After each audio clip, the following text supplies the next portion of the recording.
សូមជម្រាបសួរដល់បងប្អូនផ្នែកប្រតិបត្តិការនៅក្រុមហ៊ុន Medphone Express ផ្នែកប្រតិបត្តិការនៅក្រុមហ៊ុនគឺជាស្ពានចម្លងមួយក្នុងការធានាដល់ដំណើរការសម្របសម្រួលត្រួតពិនិត្យបងមញ្ញានិងគាំទ្រដល់បុគ្គលិកដឹកជញ្ជូនរួមចំណែកធានាឲ្យអីវ៉ាន់ត្រូវបានដឹកជញ្ជូនលឿនរហ័សត្រឹមត្រូវនិងបង្កើតដល់បទពិសោធន៍ប្រើសេវាកម្មជាក់ស្ដែងរបស់អតិថិជន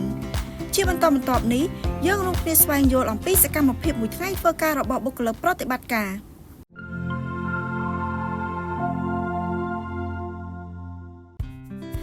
មួយថ្ងៃធ្វើការរបស់បុគ្គលិកប្រតិបត្តិការចាប់ផ្ដើមនៅការិយាល័យប្រៃសណីย์ផ្នែកប្រតិបត្តិការត្រូវធានានូវអាកប្បកិរិយាមានវិជ្ជាជីវៈដូចជាគោរពពេលវេលាពាក់ឯកសណ្ឋានពាក់កាតបុគ្គលិកសក់ក្បាលរាបស្មើសមរម្យនិងស្វាហាប់រហ័សរហួនចំពោះបុគ្គលិកនារីតុបតែងខ្លួនសមរម្យពាក់ស្បែកជើងប៉ាតាហាមពាក់ស្បែកជើងផ្ទាត់បុគ្គលិកថ្មីដែលមិនទាន់មានឯកសណ្ឋានត្រូវស្លៀកពាក់ឲ្យបានសមរម្យពេលមកធ្វើការ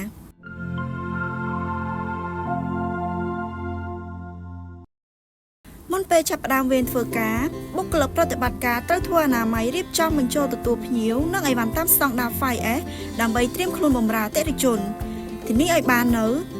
ងាយរកងាយឃើញងាយយកងាយពិនិត្យនិងងាយសងត្រឡប់មកវិញ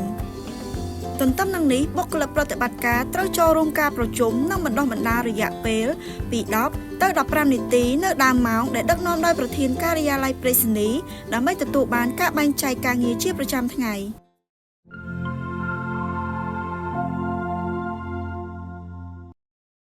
នៅដើមវេនការងារបុគ្គលិកប្រតិបត្តិការត្រូវត្រួតពិនិត្យមើលអីវ៉ាន់នៅលើប្រព័ន្ធរួមមានអីវ៉ាន់ថ្មីមកដល់អីវ៉ាន់បានបែងចែកជើងផ្លូវដឹកអីវ៉ាន់មិនទាន់បានប្រគល់អីវ៉ាន់មិនទាន់បានយកនិងរាប់បងបញ្ញាមិនប្រក្រតីដើម្បីផ្ដល់ការព្រមានទាន់ពេលវេលា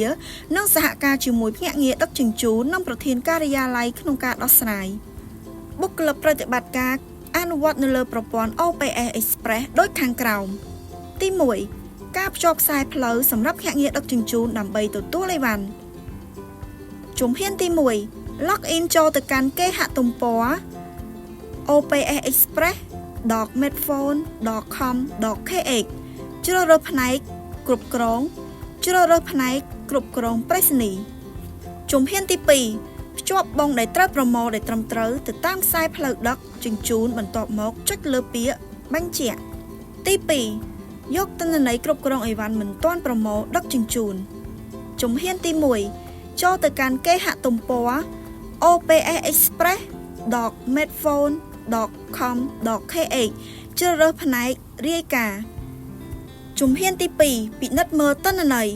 អីវ៉ាន់សល់មិនទាន់ដឹកជញ្ជូនជ្រើសរើសរាយការណ៍អីវ៉ាន់សល់មិនទាន់ដឹកអីវ៉ាន់សល់មិនទាន់ប្រមូលជ្រើសរើសរាយការណ៍អីវ៉ាន់សល់មិនទាន់ប្រមូលបន្ទាប់មកទាញយកទិន្នន័យដើម្បីធ្វើរបាយការណ៍គ្រប់គ្រងលើបងបញ្ញាទាំងឡាយដែលសល់ហួសកាលកំណត់ដើម្បីសហការនិងរាយការណ៍ទៅកាន់ប្រធានការិយាល័យប្រៃសណីย์សម្រាប់ការដោះស្រាយភ្លាម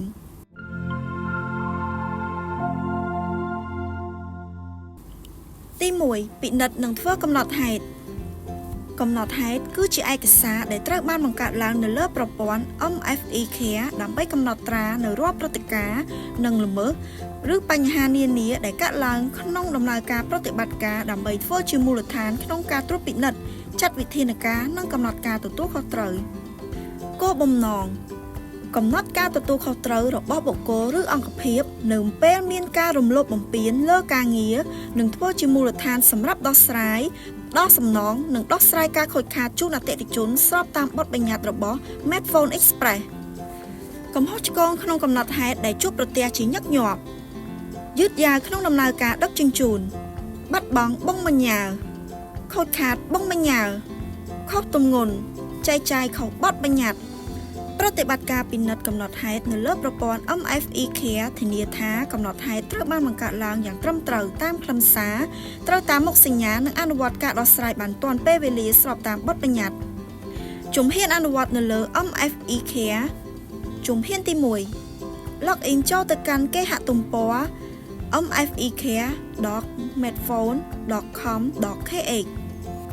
ជំហានទី2ពិនិត្យនិងបំភ្លឺកំណត់ហេតុរួចចូលទៅកាន់ផ្នែកកំណត់ហេតុជ្រើសរើសបញ្ជីកំណត់ហេតុចំណុចគួរកត់សម្គាល់មាន3ខ្លឹមសារ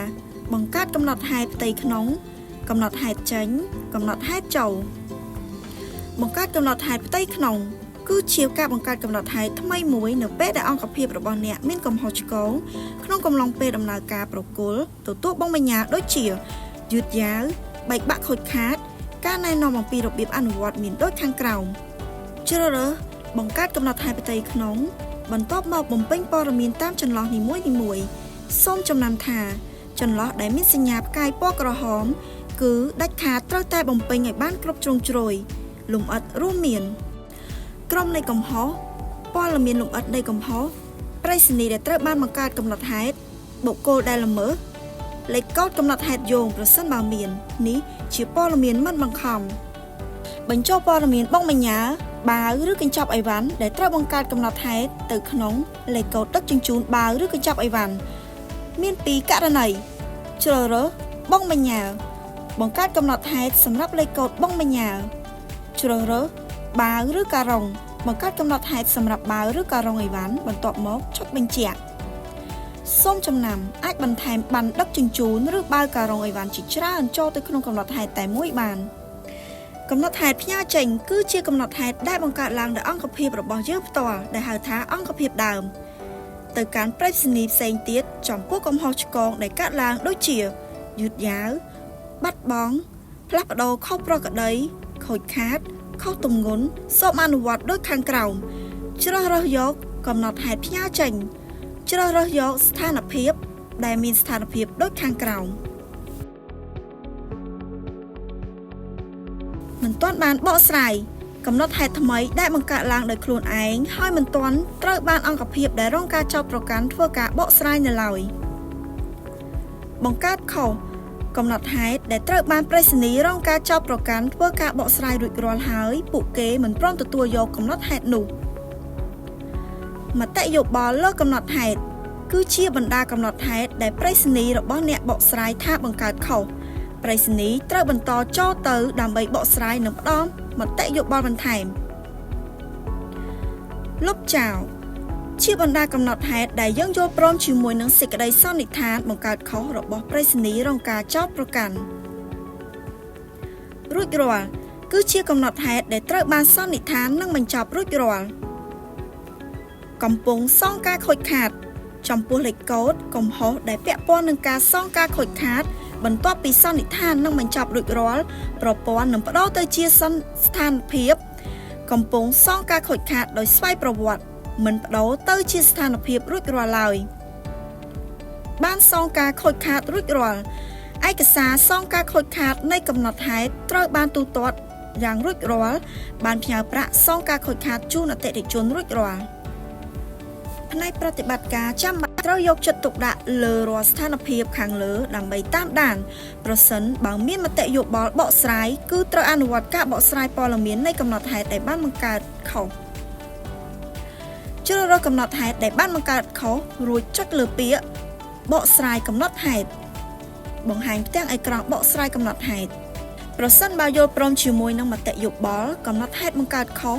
អ្នកប្រើប្រាស់ត្រូវបញ្ចូលខ្លឹមសារបកស្រាយរួចជ្រើសរើសបញ្ជាក់ការបង្កើតខុសប្រព័ន្ធនឹងបដូរស្ថានភាពកំណត់ហេតុទៅជាលុបចោលប្រសិនបើមិនយល់ព្រមជាមួយនឹងមតិយោបល់កំណត់ហេតុបង្កើតខុសអ្នកប្រើប្រាស់ត្រូវបំពេញព័ត៌មានខ្លឹមសារបកស្រាយរួចជ្រើសរើសបញ្ជាក់ការបង្កើតត្រូវប្រព័ន្ធនឹងបដូរស្ថានភាពទៅជា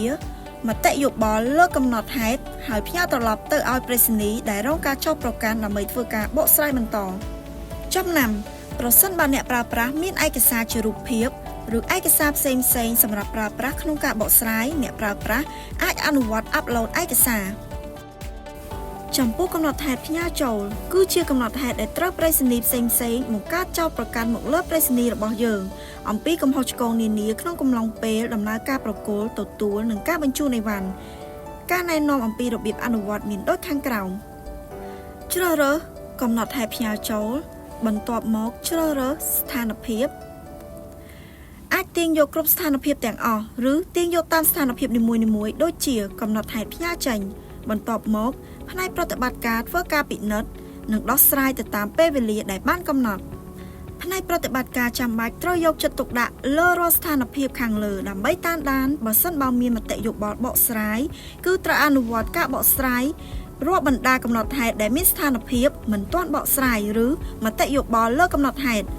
អ្នកប្រើប្រាស់ជ្រើសរើសយកកំណត់ហេតុណាមួយដែលមានស្ថានភាពទាំងពីរខាងលើរួចចុចលើពាក្យបកស្រាយបង្ហាញផ្ទាំងអេក្រង់បកស្រាយកំណត់ហេតុករណីអ្នកប្រើប្រាស់យល់ព្រមជាមួយនឹងព័ត៌មាននៃកំណត់ហេតុដែលរងការចោទប្រកាន់បញ្ចូលខ្លឹមសារបកស្រាយកំណត់ហេតុរួចជ្រើសរើសយកបញ្ជាក់ការបង្កើតត្រូវ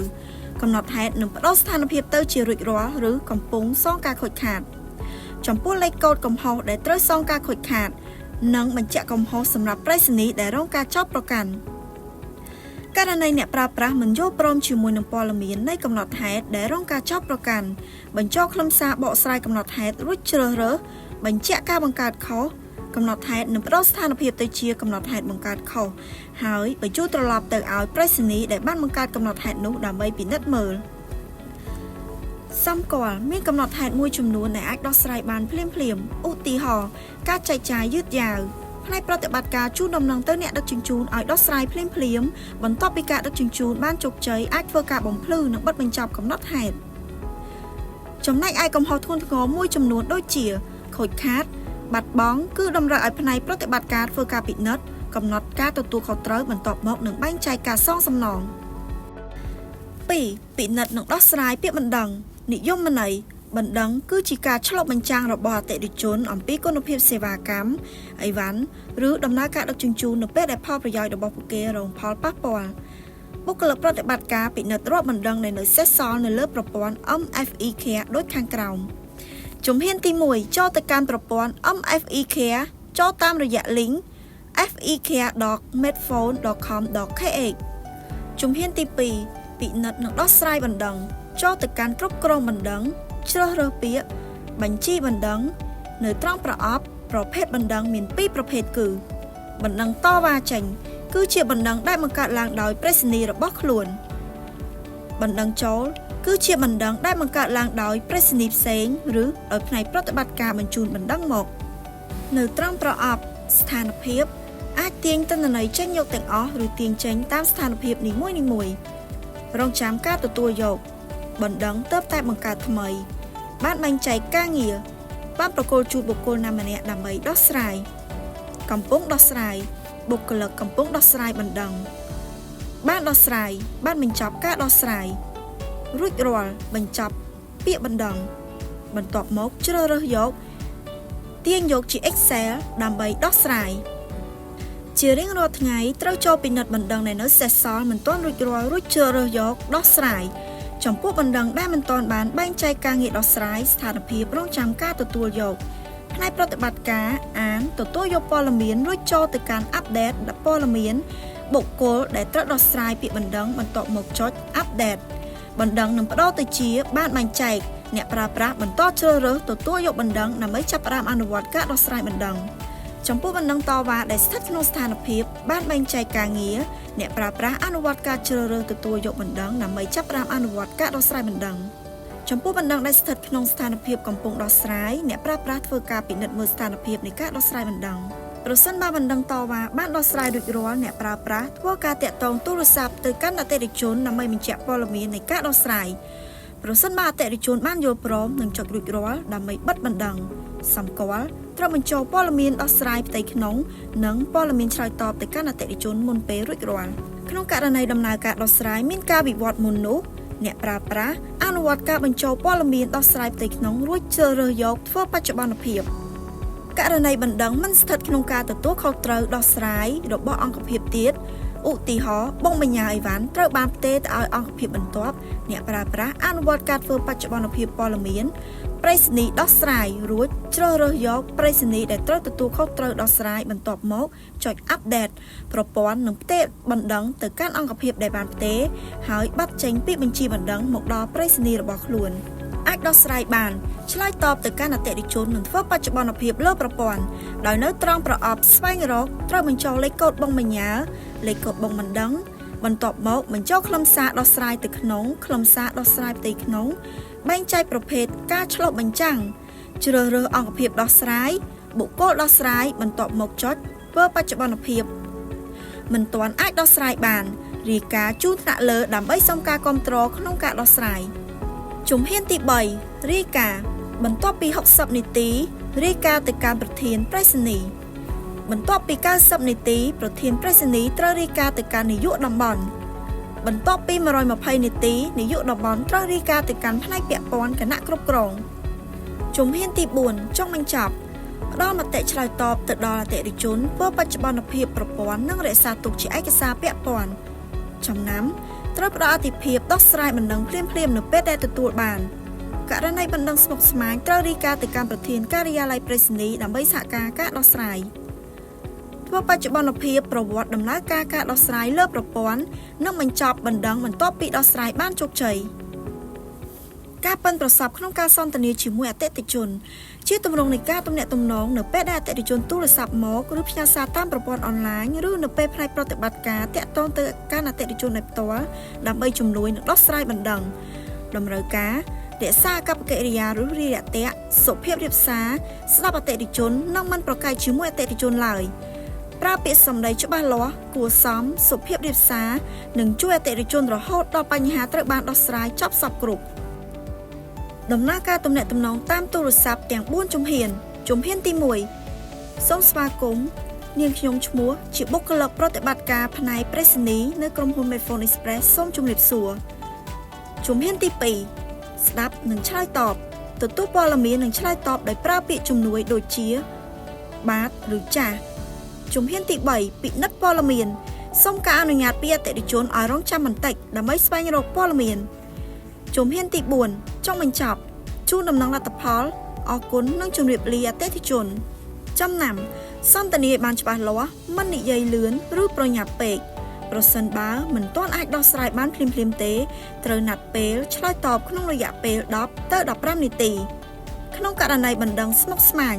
ត្រូវរាយការណ៍ទៅកាន់ប្រធានប្រៃសណីយ៍ដើម្បីជួយដោះស្រាយក្នុងករណីស្ដាប់មិនបានច្បាស់ត្រូវស្នើសុំអតិថិជនឲ្យនិយាយម្ដងទៀតដោយសុភាពរាបសារ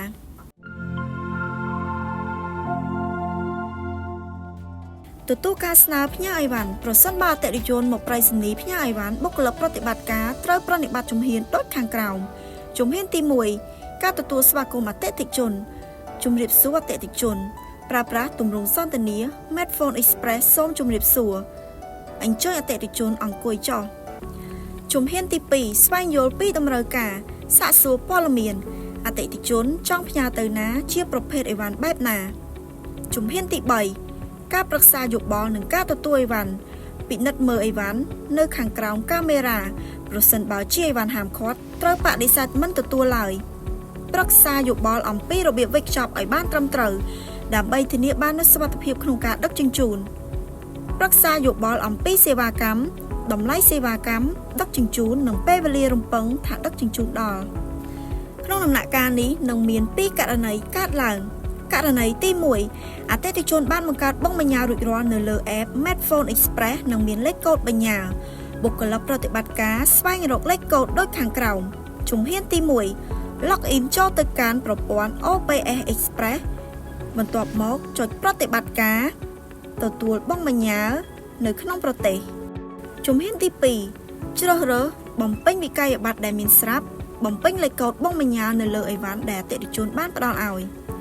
ជំហានទី3ពិនិត្យមើលព័ត៌មានចុចបញ្ជាក់ print ស្លាកសញ្ញាបិទនៅលើកញ្ចប់អីវ៉ាន់ករណីទី2អតិថិជនមិនទាន់បានបង្កើតបង់បញ្ញើ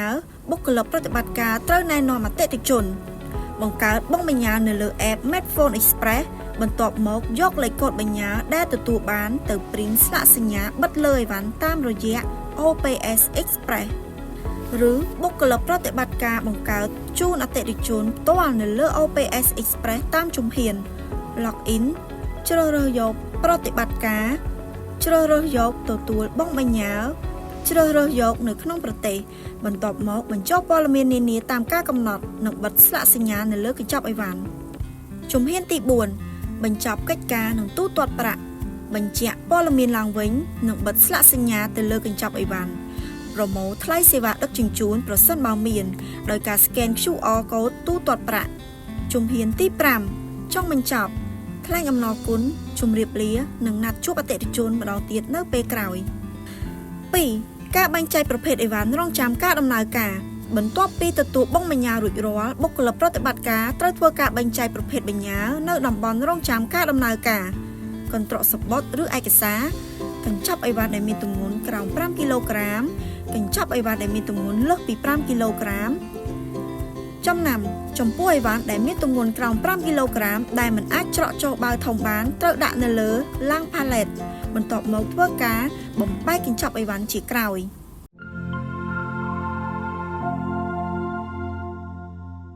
ការប្រគល់អីវ៉ាន់នៅហាងការិយាល័យប្រៃសណីយ៍ជំហានទី1ទទួលស្វាគមន៍អតិថិជនជំរាបសួរអតិថិជន Medphone Express សូមជំរាបសួរ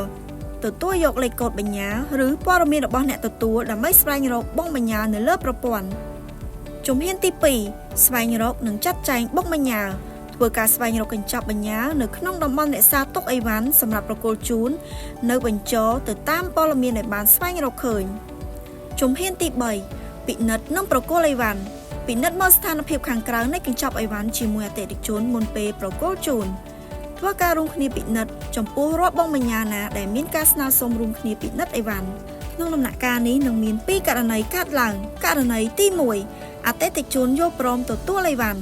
ប្រតិបត្តិការនៅលើ app Om Express ជំហានទី1ចូលទៅកាន់ app Om Express ជ្រើសរើសយកប្រគល់អីវ៉ាន់ជំហានទី2ចូលទៅកាន់ផ្នែកត្រូវប្រគល់អីវ៉ាន់ជ្រើសរើសបុកបញ្ញើនោះជំហានទី3ប្រគល់អីវ៉ាន់បានជោគជ័យជ្រើសរើសប្រគល់បានសម្រេច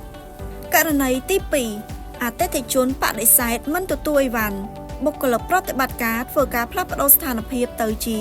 អតិថិជនបដិសេធការទទួលនៅលើ app Om Express និងកត់ត្រាឲ្យបានត្រឹមត្រូវនៅហេតុផលជាក់ស្ដែងដែលនាំឲ្យការប្រគល់អីវ៉ាន់មិនបានសម្រេចជំហានទី4បញ្ចប់ការប្រគល់អីវ៉ាន់ចំពោះអតិថិជនដែលទទួលអីវ៉ាន់មានការប្រមូលថ្លៃសេវា COD ប្រសិនបើមានត្រូវស្នើឲ្យអតិថិជនធ្វើការទូទាត់ប្រាក់តាមរយៈទម្រង់ scan QR code ទូទាត់នៅលើ app Om Express បន្ទាប់មកថ្លែងអំណរគុណជម្រាបលានិងណាត់ជួបអតិថិជននៅពេលក្រោយចំណាំក្នុងករណីដែលអីវ៉ាន់នោះកំពុងត្រូវបានភ្នាក់ងារដឹកជញ្ជូនយកទៅប្រគល់ជូនបុគ្គលិកប្រតិបត្តិការត្រូវណាត់ជួបអតិថិជនឲ្យទទួលអីវ៉ាន់នៅតាមអាសយដ្ឋានដែលបានកំណត់ឬណាត់ជួបពេលវេលាណាមួយដែលសមស្របដើម្បីឲ្យអតិថិជនត្រឡប់មកទទួលអីវ៉ាន់វិញនៅប្រៃសណីយ៍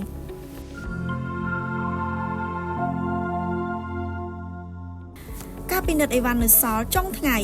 នៅពេលបញ្ចប់ថ្ងៃធ្វើការបុគ្គលិកប្រតិបត្តិការត្រូវសហការជាមួយប្រធានការិយាល័យប្រៃសណីយ៍ដើម្បីធ្វើការពិនិត្យអីវ៉ាន់ដែលនៅសល់